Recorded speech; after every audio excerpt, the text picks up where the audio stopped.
Hello, everyone. Welcome to the 135th episode of the Atlas Society Asks. My name is Jennifer Grossman. My friends call me Jag. I'm the CEO of the Atlas Society. We are the leading nonprofit organization introducing young people to the ideas of Ayn Rand in fun, creative ways like graphic novels, of course, and animated videos. Before we even begin, I want to thank our sponsor for this episode, Christiane Munkholm. She is a scientist and an author of the book Atlas Decrypted, which takes readers on a journey through her forensic investigation of Rand's famous novel, sharing key clues and insightful conclusions based on her decades of research and analysis. You'll find more information about our sponsor in the description section of this video and a link to purchase her book. So thank you, Christiane. All right, today we are joined by graphic and comic book entrepreneur Eric July. Before I even get into introducing our special guest today, I want to remind all of you who are watching us on Zoom, on Facebook, on Instagram, Twitter, LinkedIn, YouTube, go ahead, use the comment section to type in your questions. We will get to as many of them as we can. So the main attraction today, Eric D. July, he burst onto the comic book scene, launching his own comic book brand, the Rippaverse, which scored an astounding $3 million in pre-sales of his first book, which I have here.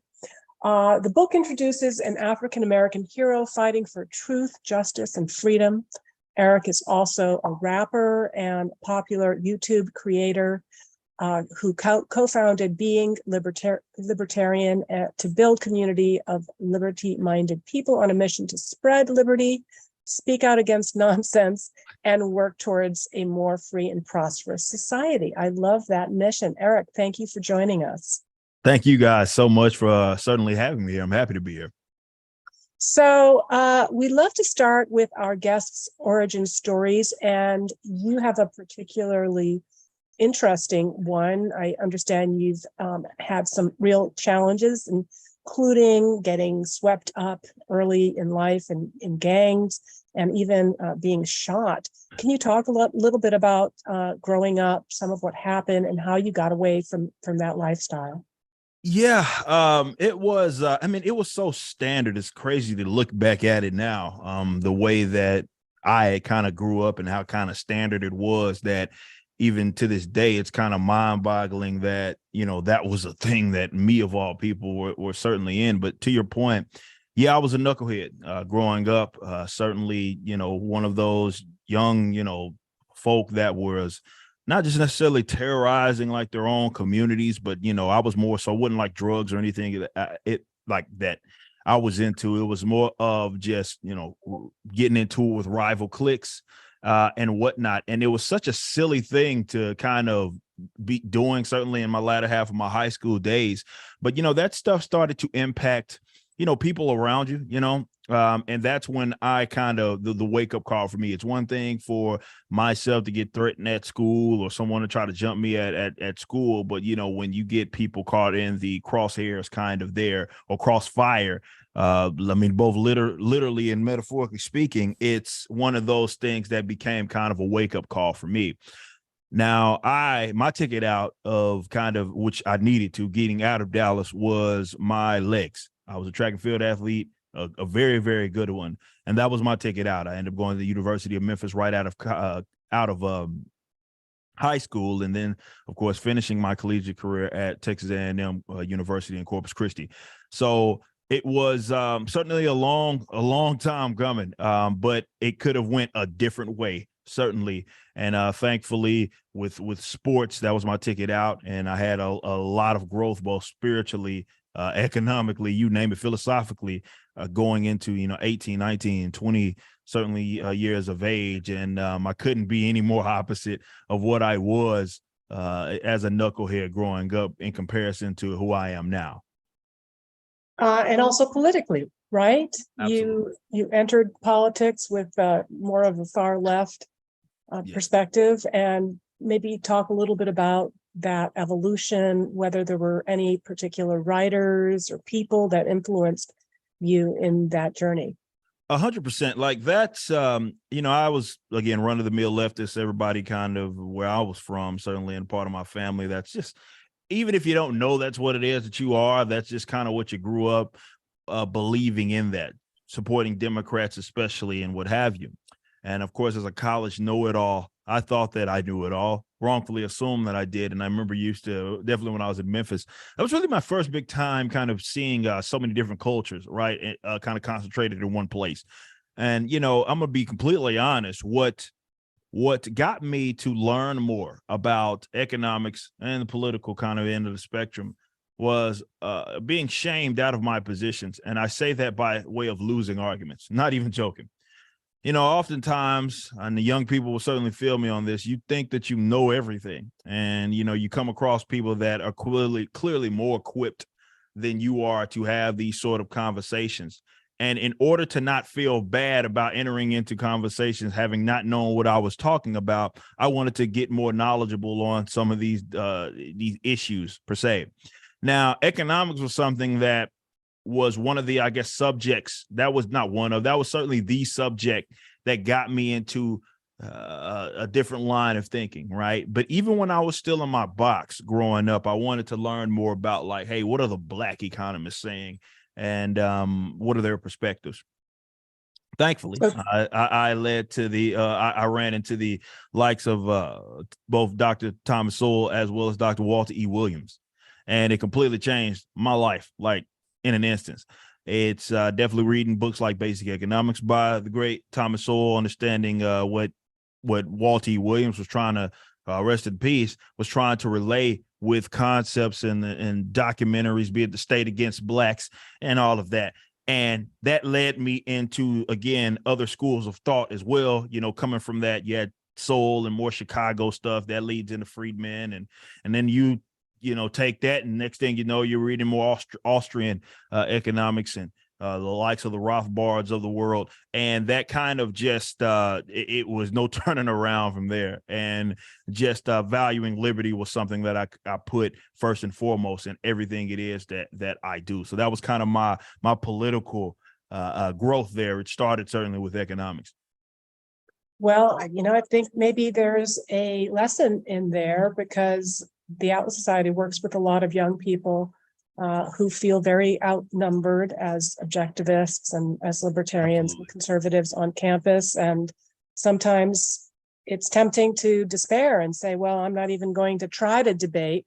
But hey, somebody debated with you. I don't know if it was a fellow student or a teacher, and got you started on a path to become one of the most successful libertarian graphic novel artists, comic book artists, and the number of people that you are influencing with your artistic oeuvre is going to be even more exponential. So don't give up, I guess that would be the message.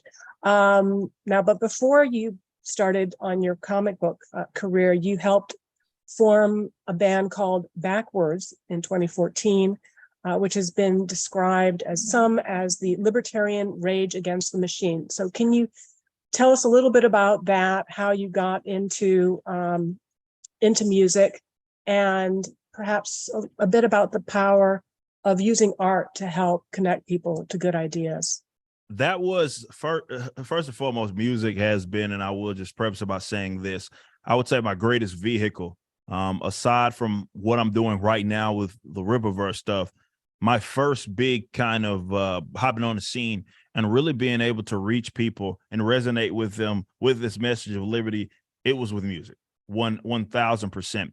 But, I started, I've been a musician for as long as I was, definitely when I was banging, but it was more like, rap stuff, basically, is what it was. And my mother was, she listened to other things, and that was all cool and dandy. And it's not like I never liked metal or I didn't like hard rock based music. Oh, I actually loved it. It's just that I was never in an environment that I was going to be able to like perform that and be taken serious. That's just a reality. it wasn't until I got to college, more so when I was in A&M Corpus, linking up with some friends, people that I'm still friends with to this day, which gave me that kind of outlet to express.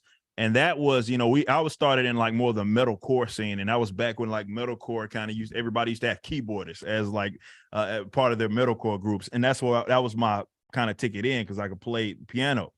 And that turned into, I was like, hey, I'm a solid vocalist as far as a singer. Let's give it a shot and doing like covers. So that was my first kind of introduction to like performing the art of like metal music, yelling at the top of my lungs and doing all that in front of a audience, was with my own individual YouTube. And, I had a lot of growth with that, and that got me discovered by my previous band, Fire from the Gods. And once I left that, we formed Backwards, which obviously that took everything to the next stratosphere, which is hilarious because, if you read, for people that, because obviously my old band is still going. But if you remember that, for those that listened to that EP that we had dropped when I was in it, like you see some of the song names like The Capitalist, right? And songs like Secede and some of these, the song titles, and you listen to what it was that I was saying, that was back in like 2011. Like, that was pretty early in the 2010s. I was already doing that, but Backwards, what it was like, obviously it wasn't like I was entering into a band. I was forming this sort of band. And we kind of made it abundantly clear, we're going to be who we are unapologetically. And we're going to have some pushback because, well, we're surrounded by people that are on the complete opposite end of the spectrum, but we're going to do it. And we did it. And the audience responded. Obviously, that first, album, Veracity, #1 alternative new artist, #2 heat seeker album on Billboards. Obviously, we came out swinging. And, but, I've always, my approach with music has been, look, if I get on stage, it doesn't matter if I'm performing in front of 100 people, 1,000 people, 10,000 people, however much. I believe that there's something that I can leave with those people. And it may not be a seed that is planted that will grow that at that given moment, but maybe it's something that they heard me say, whether it be on the stage, in a song or something, and then that manifests itself into something else. And that gets that person thinking maybe differently than what they came into it, certainly before they were introduced to myself or the band. And I would say for sure, that my greatest vehicle had been that band and been that music as far as touching people, because it's just different from a lecture. It's different from that. Oh, yeah. It's like you're meeting that person where they're at, right? They like the metalcore, they like the singing with the mix with the screaming and all. They like that stuff. And so I've already broken that communicative like ice barrier with them just by simply playing music. Now, granted, we have some talented musicians in our band. So the music itself was good. That was most important. But then when you added what it is that we believed in to it, if I could plant that seed, which we had, that had been my vehicle for as long as it had. It still is. People are waiting for that second album, and I can't wait to get it to them. But I mean, you'd be just surprised. I would argue that in comparison to what I was doing before, like maybe the arguments and the debates and all that stuff, not to say that it wasn't worthwhile, it absolutely was, but I know that I've touched more people with this message of liberty with music than I had doing anything prior. Well, I don't know if you've yet gone on your Ayn Rand journey, because a bit of what you're talking about reminds me of Howard Rourke in The Fountainhead, which is, first and foremost, it's a novel of an artist, of a creator who is independent and isn't, looking for the validation of others. And of course, Ayn Rand talked about art as the ideal medium for the communication of a moral ideal. And she talked about music in particular as an artistic vehicle for really projecting a certain kind of sense of life.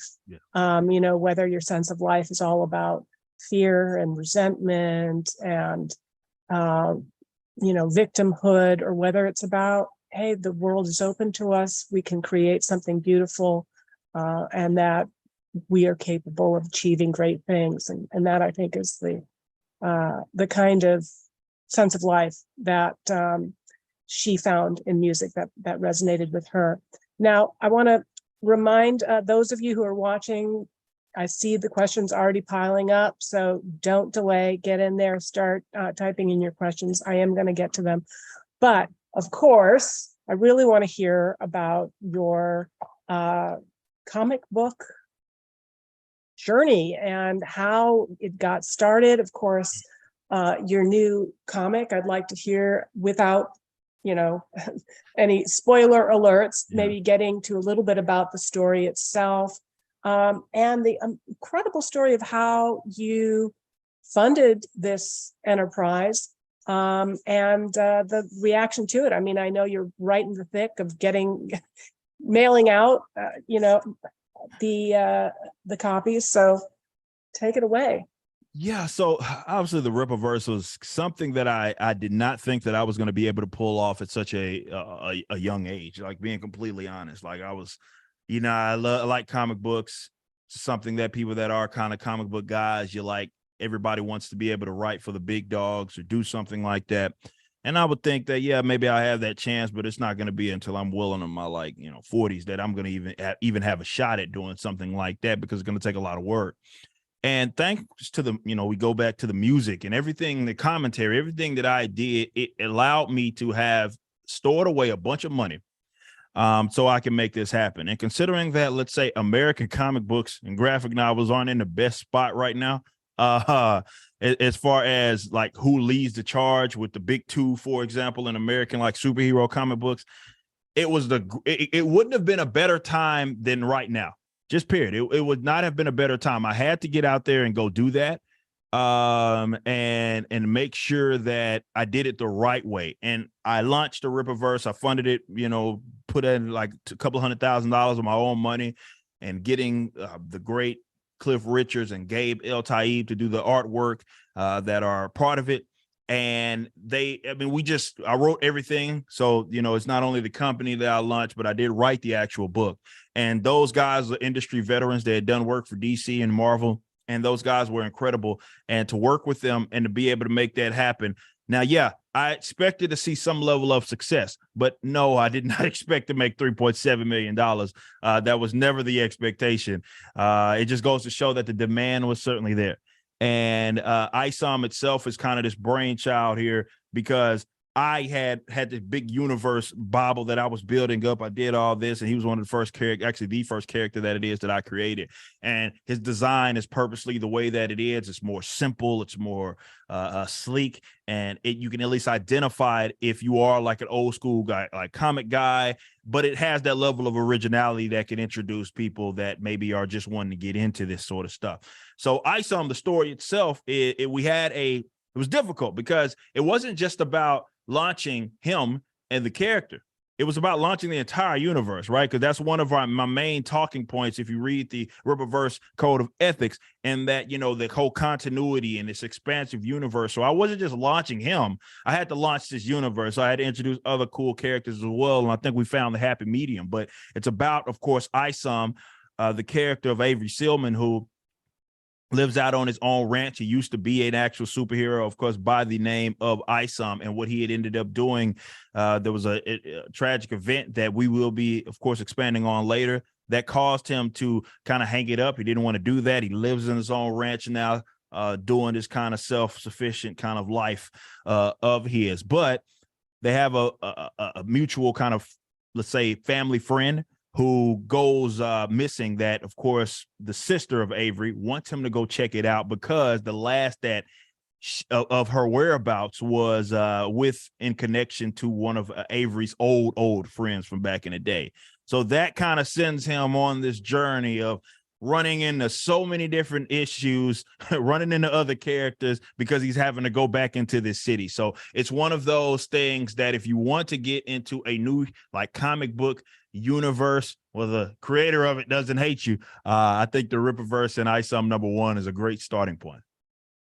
Well, we can certainly attest to the high demand for different kind of graphic novel, different kind of comic book at the Atlas Society, where we've now published 2 graphic novels, Anthem and Red Pawn, coming out with Top Secret this year. And we have distributed over 70,000 copies of graphic novels last year. at Comic-Cons and at student conferences, and so I love that that more people are entering into this space. And now, previously to launching the universe, the Rippaverse, you were doing comic book commentary, is that right? And did you identify, what were some of the problems, and what did you hope to kind of offer as an alternative to what you were seeing in the comic book space? Yeah, I mean, I was a commentator, and I was, talking about having a pull list, reading all of these books every day, every day doing content on this on my channel, and having a long, extensive pull list. This was something that was massive. And everybody saw the problem going into like the mid 2010s, where you had people that were writing these books that didn't seem to care about the characters at all. They had their own individual personal like leftist agendas that didn't really seem to fit in the eyes of like not even fit in the characters. It was less about politics in comics. It was less about that and more there was zero balance. And you had audiences being beat over the head with these personal agendas that just didn't really fit the stories of these characters. So it wasn't just about politics per se. There was canon and continuity issues as well, where you had different versions of characters nobody cared about. It was very difficult to keep up with some of people's favorite characters. So there was just an opening in this market here. And yeah, we knew when we entered, definitely me as a commentator, I knew when I entered, I was going to get as much pushback as anybody probably had endured in this industry. And holy snaps, you'd be surprised. I mean, I've look, as a commentator, you get people that are going to argue with you, debate you, dispute and all that stuff. But I have not gotten anything that is even remotely close to the level of kickback that I've got starting my own company in comparison to anything that I've done. And I think it's because of what was on the line, right? Because what we did was not just about us making a lot of money.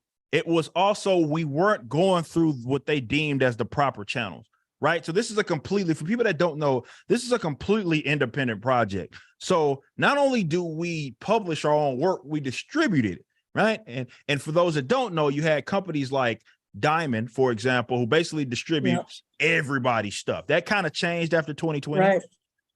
Where you had like Penguin Random House entered into this space, as well as Lunar. But for the longest, it was just one company that basically distributed everybody's work. Whereas we were like, yeah, we're going to rely on just directly, instead of selling to retailers, we're going to sell directly to the customers.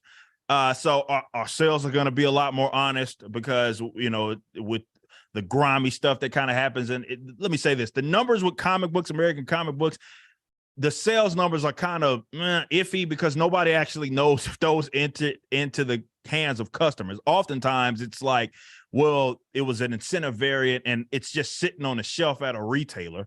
And no customer ever actually bought it. So with us, we were like, well, we don't answer to anybody other than our customers. So that's who we're going to sell to. So it's a lot on the line because it shows people how broken the system is in itself from an economic standpoint, not just the content. And because they deem folks like myself as one of the enemies, well, you're going to get a lot of pushback doing what it is that we are doing. So that's kind of what it was. All right. Well, we've got quite a few questions here. One from our friend Connie Keller asking, how do you traverse the accusations of those who claim you're not Black enough? Or what does that even mean? And do you get that? Yeah, I mean, anybody that does anything that is remotely not leftist, right? Let me say this. That is the appropriate position that you are able to have, and your Blackness will never be questioned. If I was a run-of-the-mill leftist, at no point would I ever be questioned in terms of me being a Black person. Now, in the event that you do what it is that I do, or you have positions it is that I have that they deem as antithetical to what it is they believe, unfortunately, they've tied Blackness to that. So yeah, you're going to get weirdos that call you out of your name, right? They're going to basically associate your name with things that mean lesser than Black. You're a lesser than Black person.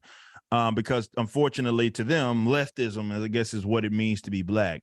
And anything outside of that is a problem. It's not anything that bothers me to like the degree that I could see. You look, man, when you enter in any industry like this and you see a level of success, you have to expect that there's going to be people that work overtime to try to get you off of your game. But I can handle it. That's my upbringing kind of, lends itself to that. I'm not worried about it. I'm not worried about it at all. It's just what has to happen. You know what I mean? And it's unfortunate. I'm way smarter than these guys that are obviously calling me these names, but I can deal with it. At the end of the day, it's about the what it is that I believe in and who it is that I am.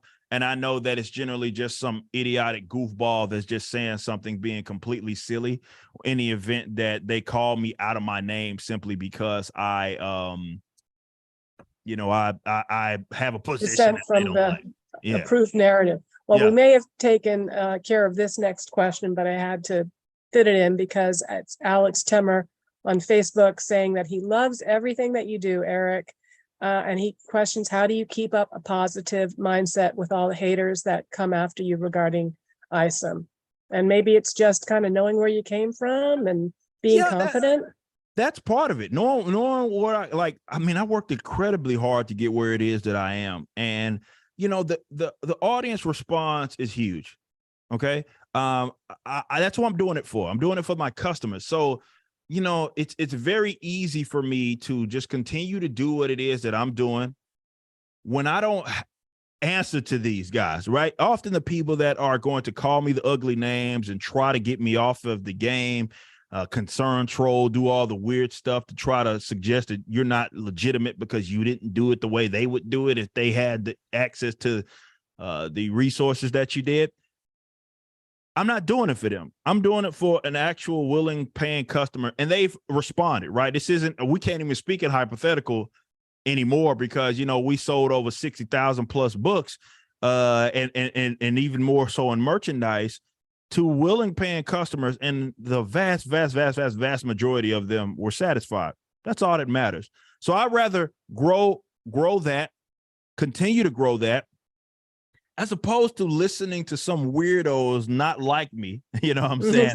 because they think that I'm not doing things the way that they suggest that I do. And that's my advice really to anybody that's out there that's going to enter into any industry. When you see any level of success, you need to be prepared for weirdos to work in overdrive, especially if the odds are against you, right? People look at, unfortunately, like art and entertainment, as something that leftists, people that are on the economic leftist spectrum, they think they own it. Like they think that's theirs and you don't have a right to exist in there. So they're going to work overdrive, right? They're going to work overdrive to knock what it is that you do. And in some case, they're going to try to ruin you. And there will be ugly things said about you. You got to stay on your game. Don't allow them to talk you out of that, and just get out there and be great. That's all that is that you have to do. Well, I can relate to that. Sadly, even within objectivism, we are kind of the non-establishment brand of objectivism. We're the uncola to the orthodox cola version of objectivism. And the more successful we become, the bigger we grow on social media, the more young people we attract. Unfortunately, also we get the name calling and all of that, but taking a page from your book, I'll take it as a badge of honor. Now, Eric, we seem to have lost your visual, so just take a look. 15 seconds, see. he said. I'm back. All right, terrific. Sorry about that, y'all. Connie wants to know what's next for you. Isom too, but I got even more stuff that's in the kind of deal. Because let me say this. This opened me up to just an entirely new world where I can do stuff that's not just pertaining to comics, right? So, I mean, if it's books, novels, maybe I want to enter in that field, games, statues, toys, So many ideas that I get excited to talk about that we're working on right now. So the next biggest thing is Isom 2. That's for sure next. And we have some other books with some, I think when we announce the names of the people that are tied to the other ones, people are going to freak out. Let me say that. So that's next. Isom 2's next. It'll be part 2 of this arc, and then we'll go into part 3 sometime down the line. But we have 2 other books that are in various parts of their production. And I can't wait for people. I'm excited because once people see that stuff, I know folks are going to really love what it is that we're doing. So Isom 2 is next for us. That should be maybe pre-orders roll out in the next couple of months. It's hard to say. Don't know, but I'm excited. I'm stoked. Well, we can tell that from all of these questions that a lot of your fans are super stoked as well. Awesome. My Modern Galt joining us on Instagram says, Eric, I don't know if everyone here knows about the counterculture growing against woke media. So can you talk about this a bit? And he says, P.S. love when you join Friday Night Tights. Oh, awesome. Yeah. So yes, there is. I mean, I know that it's like out of sight, out of mind kind of with some people, but there's this fight that has been kind of happening, battle that has been happening among so many people in like art and entertainment. It's every industry that you can think of where you're starting to see people say, all right, enough is enough, right? You watch people be ostracized, people lost their jobs. You know, I just covered this one story with this gaming company that because they liked some or followed people, let's say, that are on the opposite end of the spectrum, it was a snitch campaign that was essentially ran on this young lady, and she lost her job because of it with the gaming company. People are starting to say enough is enough, and it's a big battle happening in like where there is this kind of new kind of counterculture movement that a lot of independent creators are giving it a shot, and not just giving it a shot, seeing a lot of success, right? So it's and it runs deep, and it's awesome to see, right? To see that growth and to see so many people start to see success in comic books, for example, is awesome. But I think we're on the brink of like this cultural kind of renaissance. I really do believe that, because the market is as thirsty as it's ever been. And people are now more willing to try out new things than they have been in the past because of that. When you are a legacy, you can get away with slapping your customers in the face a couple of times, right? Like you can do it a couple of times. But as people, start to be like, all right, man, I'm tired of this. You're not really giving me reasons that I should even be buying this product, investing in this product. And people are starting to be like, you know what? Enough is enough. And they're looking at alternatives. So that gives you the opening right now. That's what the Rippaverse was. The Rippaverse was us filling a void that was in this industry. And there's so many other people that are doing it, not just with comics, but we're starting to see a rise in other aspects as well. And I think that we're going to see more in years to come. And who knows? Look, I talk about a parallel economy all the time. It may look different, man. Entertainment may look completely different than what it is now, but there's so many different problems that I think are being corrected because of it. Entertainment right now and the entertainment industries are operating on a very old and archaic economic model that doesn't even make sense really anymore.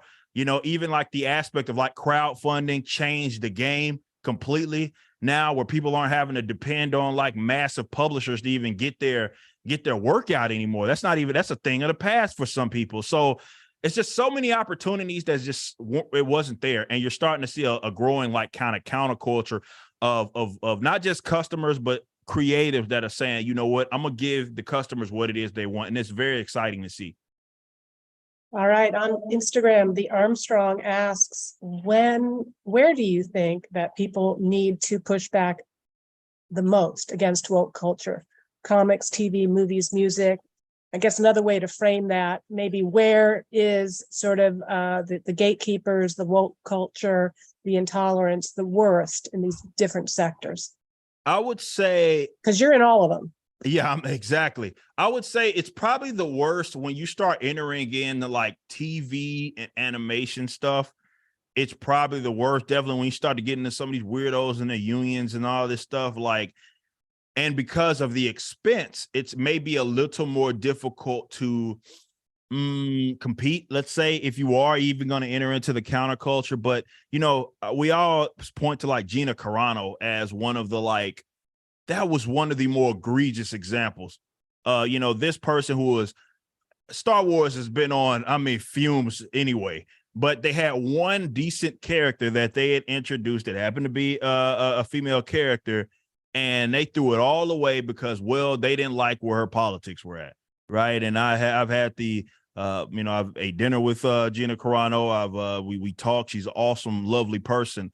And obviously she didn't deserve that. She's not, let me say, as rough around the edges as somebody like me. Some of the stuff I can handle, I'm like, all right, I deserve it. I talk a lot of mess. That's cool.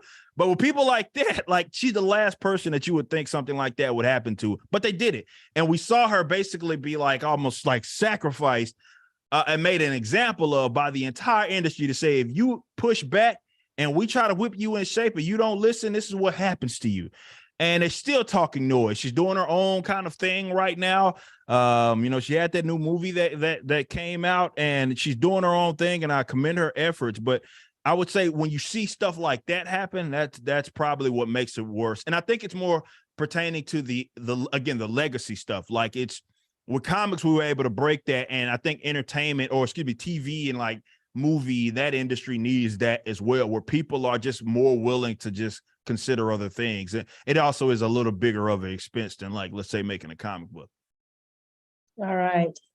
Jackson Sinclair, Facebook. I think we answered your question about when Eric began to see his political identification change from more kind of standard left-wing Democrat to libertarian capitalist over the time.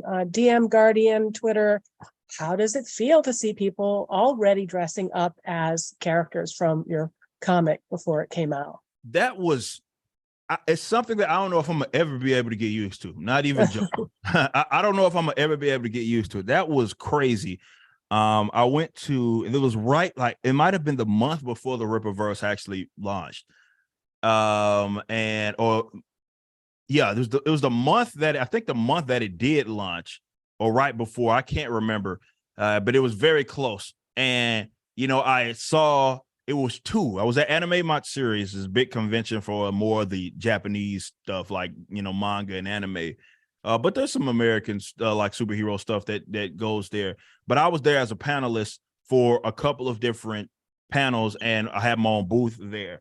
And I first showed up, and I saw one when I first walked in of Yaira. Someone had, of course, that both of these young ladies dressed up as Yaira, and Krista, who I know personally, was one of them.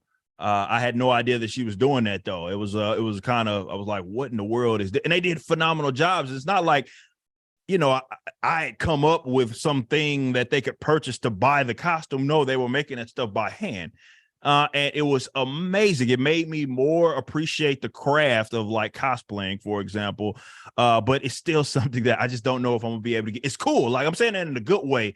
It's just, you know, you couldn't have asked me even 3 years ago, like, hey man, you're gonna create some characters that people are gonna want to be dressing up as and stuff like that. And I would have been like, you're full of crap. But we see what happened. It was an amazing feeling, and a big shout out to both of those young ladies for doing a phenomenal job of dressing up as Yaira. All right. John Mugabe Socrates says, I live in Uganda, Africa, where music moves and influences, but mostly socialist ideas. I think it will be great to learn more how we can integrate liberty ideas into music back here in Uganda. So yeah, there's I know that there is, in certain pockets of Africa, you do have decent people that are, like, you know, leading the charge kind of in theory and like liberty-based concepts. I know in South Africa there's a lot of fellow libertarians. In fact, one of the people that I work with over at Being Libertarian is actually from South Africa. But yeah, it's look, sometimes we're in America, and we sometimes lose sight of the fact that a lot of the issues that we're dealing with even here, other countries, other continents are dealing with the same problem. You know what I mean? And they're just as it's often worse, you know, but people that are trying to lead the charge in that change are, first of all, you're brave and bold people, but you're as necessary as we are here. You are there. So I certainly would encourage you to, if that is your vehicle, music, Uganda, if it has a scene there, I would say go for it. Give it a shot. I mean, you just be surprised just how you can just convey that message so easily, as opposed to, yeah, there's certain people where that works, right? You can sit down with certain people and just have a conversation and they'll come out of that conversation thinking a little differently. But it's just different with some people. With you give them the music and they can bob their head to it and listen to it that way. I mean, it's just like I said earlier, it's just a communicative ice barrier. So if there are people out there in Uganda doing their thing, or in Africa doing their thing, other pockets of Africa doing their thing, I love to see it. And I would love to put even a spotlight on it if people are able to use that as their vehicle for spreading liberty. Awesome. Well, yeah, you know, we are discovering that the animated videos, the Draw My Life videos that we do at the Atlas Society, on average, they get about 1 million views in the US. We started to do foreign translations and adaptations, and a video that will get 1 million views here gets 7 million, 8 million views in the Middle East, with a huge proportion of those views coming from North Africa.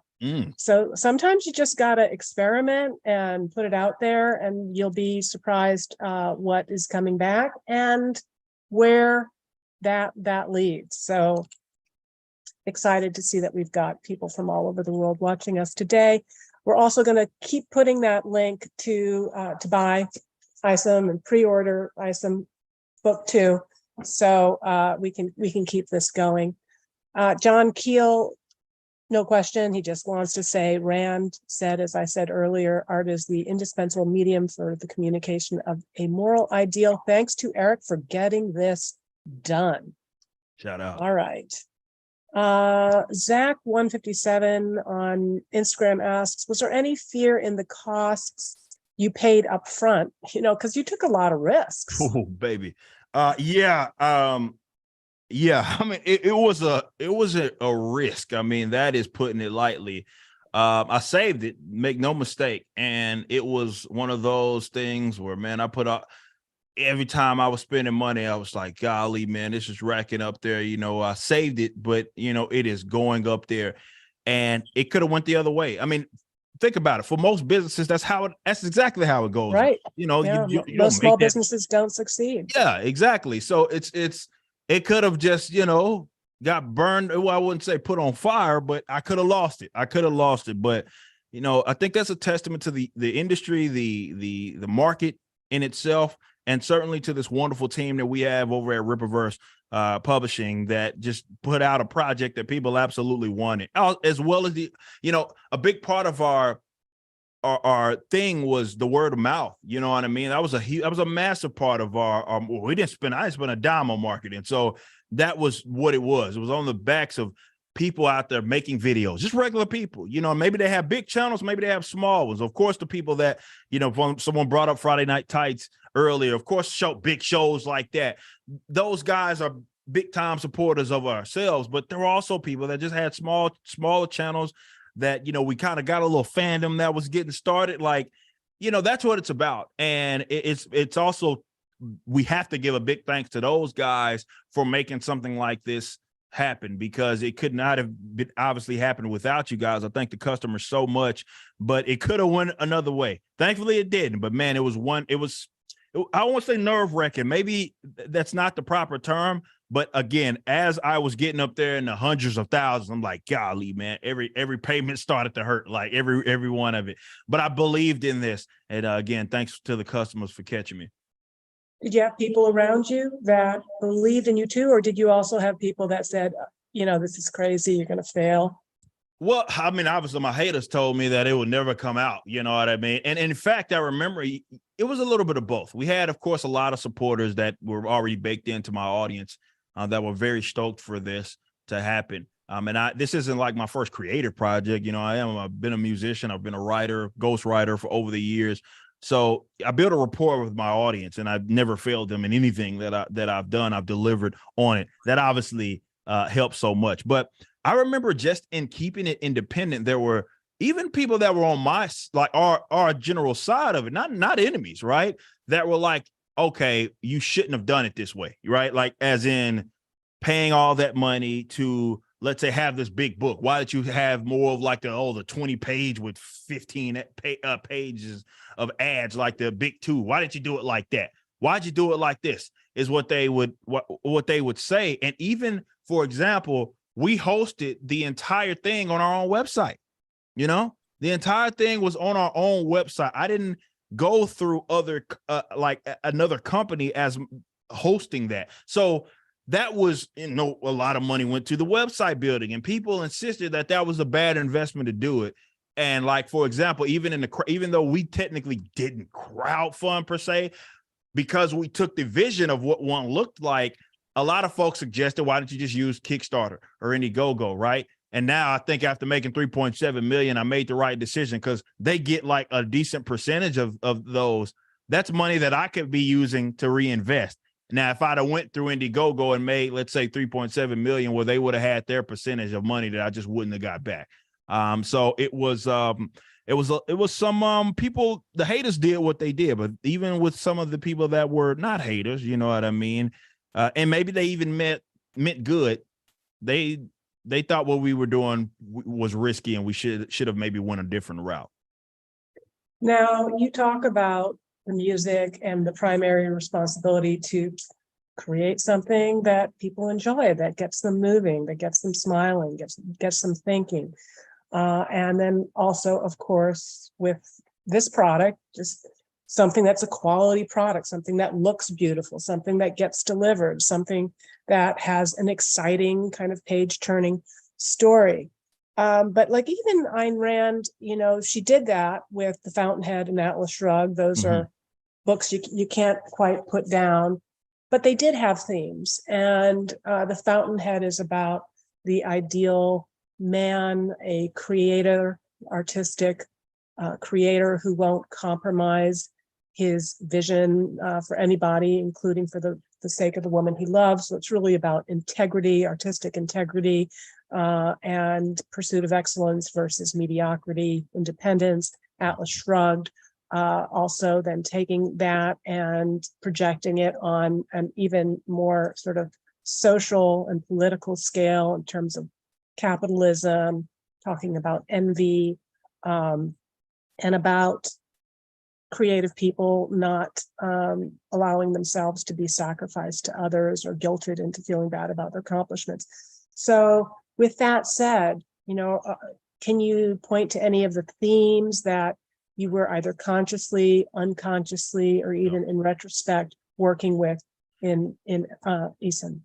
Yeah, like, so with the character of Avery Silman, obviously, who is the main character, there's a lot of influence, obviously, with my own kind of what I picked up over the years and of different like cultures, right? Like, it's not a self-insert, right? So I don't live on my own ranch or anything. I'm thinking maybe it'd be cool, but that's not anything that it is that I do. And it was just like these concepts of even like something as family, like simple as like family, and like that was the driving narrative if you actually pay attention to it, which I think is important. Like, the whole reason why Isom Avery goes into this city, right, and back into the city that he doesn't even like going back into, is because of his sister, right? His own sister says, hey, do this, do me a solid, and he does it. And you see with that the own conflicts that he has, just like a regular a human being would have, in terms of he has his own pride that he has to deal with, in the main villain, like with Darren Fontano in the book, and he has his own pride, that he's dealing with there. So my whole point was, I was trying to have that level of relatability with an individual character that pretty much any walk of life, if you value things that I deem as universal truths, you could get something from it. I hate that with comic books, we do this whole not us, but, you know, this new representation thing where everybody feels like the only way that you can like a character is if they have the same skin tone or gender as you, which is stupid. That's nonsense. And that was the point with Isom in how he was constructed as a character. He has flaws. He has other internal things it is that he's dealing with that kind of take him through this narrative of this first book. But he's a regular, like he can be seen as more of a regular person dealing with those types of issues that maybe you and I are going to deal with in inner conflicts. So that's what I was trying to make. I was having relay with this character of Isom. And you can call it conscious, whether it was conscious or unconscious. It was more, that was the point. You know, it was to give a character that people could relate to, regardless of whatever walk of life that they come from.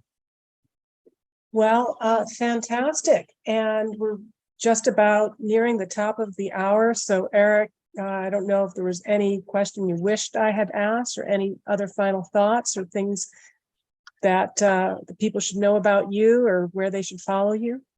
Well, of course, Rippaverse.com, you can still get that lovely cover C that you had over there if you want to get in on it. With Isom 1, we're getting those orders out very fast. So basically, as soon as you order, we'll make sure that we get it out. I can't wait for you guys to get it that haven't got in on it. And Isom 2 will be coming out. We're thinking at the end of this first quarter of the year. We'll see. But I think that's the deal. So people that, hey, I want to be able to support you. It's no longer, hey, go buy or go support a Patreon or something like that. Just go get a book. You know what I mean? Go get a book. We have something tangible that's yours. You'll enjoy it. I promise you. And I just appreciate everybody that's out there that has given it a chance, gave the book a chance, because this was a lifelong dream. If you've changed my life. All these customers have changed my life for the better. And I'm just so appreciative of just everybody and their support. So. Well, thank you. And you are changing lives too. So everyone go out there, get this book, follow Eric on Twitter, on YouTube, and stay tuned because there are going to be some really great things in store. So thank you. And thanks to everyone also who joined us today, all of the fantastic questions. As always, the Atlas Society is a nonprofit. So if you enjoy our work, if you enjoy these kinds of interviews, go and hit us up with a tax-deductible donation at the Atlas Society, and also check out a few of our own graphic novels. And then be sure to tune in next week. I'm going to have the week off, and our founder, David Kelly, will interview Atlas Society senior scholar Richard Salzman on a special episode of Scholars Ask Scholars. So thanks, everyone.